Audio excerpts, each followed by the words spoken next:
এ বাবা, 9টা বেজে গেছে। কাকিমণি বলেছিল আমাকে তাড়াতাড়ি উঠে যেতে। আজকেও আমি অনেকটা দেরি করে ফেললাম। তাড়াতাড়ি স্নান করে রেডি হয়ে বেরিয়ে পড়তে হবে।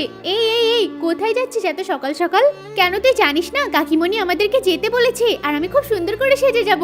যে সব থেকে বেশি সুন্দর সাজতে পারবে কাকিমণি তো তাকেই টাকা দেবে। আমাকে দেখতে তো খুব সুন্দর লাগছে। আর মায়ের ব্লাসার একটু ব্যবহার করে নি, তাহলে আমার গালগুলো একটু লালচে লালচে লাগবে, আরো সুন্দর দেখা যাবে। যদিও আমাকে দেখতে খুব সুন্দর, আর এগুলো দিয়ে তো আরো ভালো লাগছে।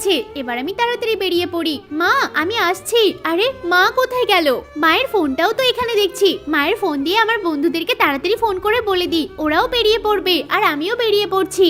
এ ঋতু, আমি রেডি হয়ে গেছি, তুইও বেরিয়ে পড়। আচ্ছা, বের হচ্ছি। এবার আমি সোনালীকে ফোন করি। এই সোনালী, তুইও বেরিয়ে পড়। আমরা সবাই রেডি হয়ে গেছি, এবার তাড়াতাড়ি চলে যাই। অনেক টাকা পাবো। আমি তো সবার থেকে বেশি টাকা পেয়েছি। টাকা দিয়ে কত কিছু কিনবো। বারে বোন, অনেকগুলো টাকা পেয়েছিস তো। হ্যাঁ, আমাকে সবাই টাকা দিয়েছে।